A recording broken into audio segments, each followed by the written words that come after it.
ভোলা জেলা বিএনপি রাজপথে ছিল অবরোধ, হরতাল, সমস্ত রাজনৈতিক কর্মকাণ্ডগুলো আমরা ভোলা সদর 1 আসনে পরিচালিত করেছি আলহাজ গোলাম নবী আলমগীরের নেতৃত্বে, এবং এর পুরস্কার স্বরূপে আমাদের নেতা জনাব তারেক রহমান ভোলা 1 আসনে আলহাজ গোলাম নবী আলমগীরকে নমিনেশন দিয়েছেন।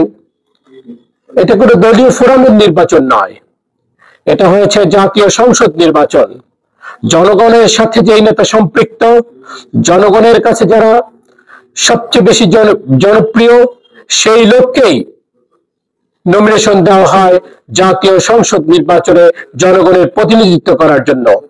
এর জন্য ভোলা জেলা বিএনপির আহ্বায়ক আলহাজ গোলাম নবী আলমগীর, এই যত নেতৃবৃন্দ রয়েছেন ভোলাতে, তার ভিতর তিনি সবচেয়ে বয়োজ্যেষ্ঠ এবং জনপ্রিয় ব্যক্তি। তিনি 4বার ভোলা পৌরসভার মেয়র ছিলেন। বিভিন্ন সামাজিক কর্মকাণ্ডে তিনি নিজেকে আত্মনিয়োগ করেছেন। তিনি সততার উৎকৃষ্ট উদাহরণ রেখেছেন এবং আন্দোলন সংগ্রামে সকলকে সাথে নিয়ে রাজপথে ছিলেন।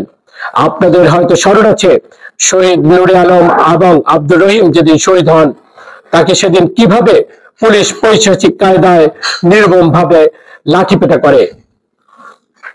তিনি কখনো রাজপথ ছেড়ে যাননি। এর জন্যই ভোলা জেলা বিএনপির বিরুদ্ধে প্রায় 500টি মামলা দিয়েছে। এখানে প্রায় 1 লক্ষের উপর আসামি করেছে। ভোলার এমন কোন ইউনিয়ন নাই যে ইউনিয়নে গায়েবী মামলা প্রদান করা হয় নাই। ফ্যাসিস্ট বিরোধী আন্দোলনে মানুষ দেখেছে তারা রাজপথে ছিল, আলহাজ গোলাম নবী আলমগীর রাজপথে ছিল। আমরা প্রথমেই আমাদের নেতা জনাব তারেক রহমানের একটি কথাই বলবো, যে আপনার ভোট আপনি দেবেন, যাকে খুশি তাকে দেবেন। ভোটাধিকার নিশ্চিত করার জন্য তিনি 16 বছর আন্দোলন সংগ্রাম করেছিলেন এবং দলকে সুসংগঠিত করেছিলেন। এই সুসংগঠিত করার পেছনে ভোলাতে আমাদেরকে নেতৃত্ব দিয়েছিলেন আলহাজ গোলাম নবী আলমগীর। তিনি মানুষের সাথে সম্পৃক্ত, প্রত্যেকটা ইউনিয়নে তার কানেক্টিভিটি অনেক বেশি।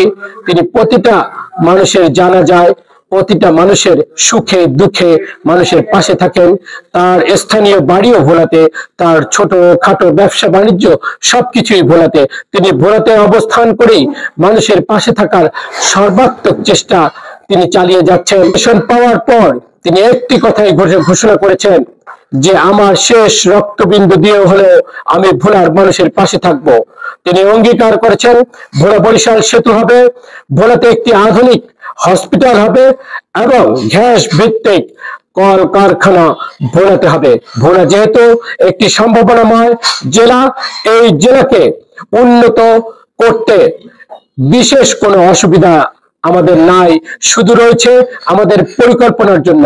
আমরা পরিকল্পনা মাফিক যদি বাস্তবায়ন করতে পারি, ভোলাতে একটি আধুনিক হসপিটাল নির্মাণ করতে পারি, ভোলা বরিশাল সেতু নির্মিত হবে, ভোলা একটি বিশ্ববিদ্যালয় কলেজ নির্মিত হবে এবং গ্যাস ভিত্তিক কল কারখানাগুলো ভোলাতেই হবে। আগামী নির্বাচনে ভোলা 1 আসনে আলহাজ গোলাম নবী আলমগীরকে যদি আমরা সংসদে পাঠাতে পারি, তাহলে তিনি ভোলার জনগণের পক্ষে কথা বলবেন এবং ভোলা বরিশাল সেতু বাস্তবায়ন করবেন এবং গ্যাস ভিত্তিক কল কারখানাগুলো ভোলায় আসবে।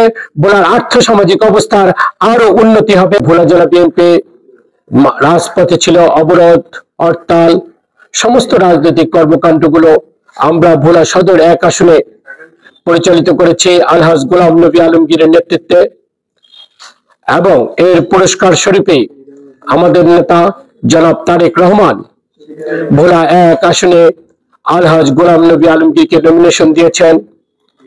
এটা কোনো দলীয় ফোরামের নির্বাচন নয়, এটা হয়েছে জাতীয় সংসদ নির্বাচন।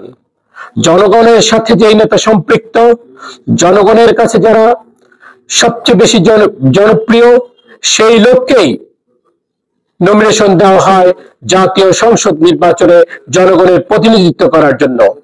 এর জন্য ভোলা জেলা বিএনপির আহ্বায়ক আলহাজ গোলাম নবী আলমগীর, এই যত নেতৃবৃন্দ রয়েছেন ভোলাতে, তার ভিতর তিনি সবচেয়ে বয়োজ্যেষ্ঠ এবং জনপ্রিয় ব্যক্তি।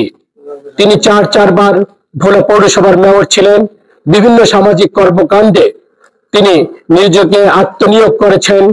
তিনি সততার উৎকৃষ্ট উদাহরণ রেখেছেন এবং আন্দোলন সংগ্রামে সকলকে সাথ নিয়ে রাজপথে ছিলেন। আপনাদের হয়তো স্মরণ আছে, শহীদ নূরে আলম এবং আব্দুর রহিম যেদিন শহীদ হন, তাকে সেদিন কিভাবে পুলিশ পৈশাচিক কায়দায় নির্মম ভাবে লাঠিপেটা করে। তিনি কখনো রাজপথ ছেড়ে যাননি। এর জন্যই ভোলা জেলা বিএনপির বিরুদ্ধে প্রায় 500টি মামলা দিয়েছে। এখানে প্রায় 1 লক্ষের উপর আসামি করেছে। ভোলার এমন কোন ইউনিয়ন নাই যে ইউনিয়নে গায়েবী মামলা প্রদান করা হয় নাই। ফ্যাসিস্ট বিরোধী আন্দোলনে মানুষ দেখেছে তারা রাজপথে ছিল। আলহাজ গোলাম নবী আলমগীর রাজপথে ছিল। আমরা প্রথমেই আমাদের নেতা জনাব তারেক রহমানের একটি কথাই বলবো যে আপনার ভোট আপনি দেবেন, যাকে খুশি তাকে দেবেন। ভোটাধিকার নিশ্চিত করার জন্য তিনি 16 বছর আন্দোলন সংগ্রাম করেছিলেন এবং দলকে সুসংগঠিত করেছিলেন। এই সুসংগঠিত করার পেছনে ভোলাতে আমাদেরকে নেতৃত্ব দিয়েছিলেন আলহাজ গোলাম নবী আলমগীর। তিনি মানুষের সাথে সম্পৃক্ত, প্রত্যেকটা ইউনিয়নে তার কানেক্টিভিটি অনেক বেশি। তিনি প্রতিটা মানুষের জানা যায়, প্রতিটা মানুষের সুখে দুঃখে মানুষের পাশে থাকেন। তার স্থানীয় বাড়িও ভোলাতে, তার ছোট খাটো ব্যবসা বাণিজ্য সবকিছুই ভোলাতে। তিনি ভোলাতে অবস্থান করেই মানুষের পাশে থাকার সর্বাত্মক চেষ্টা তিনি চালিয়ে যাচ্ছেন। ইলেকশন পাওয়ার পর তিনি একটি কথাই ঘোষণা করেছেন যে আমার শেষ রক্তবিন্দু দিয়ে হলেও আমি ভোলার মানুষের পাশে থাকব। তিনি অঙ্গীকার করেছেন ভোলা বরিশাল সেতু হবে, ভোলাতে একটি আধুনিক হসপিটাল হবে এবং গ্যাস ভিত্তিক কল কারখানা ভোলাতে হবে। ভোলা যেহেতু একটি সম্ভাবনাময় জেলা, এই জেলাকে উন্নত করতে বিশেষ কোনো অসুবিধা আমাদের নাই, শুধু রয়েছে আমাদের পরিকল্পনার জন্য।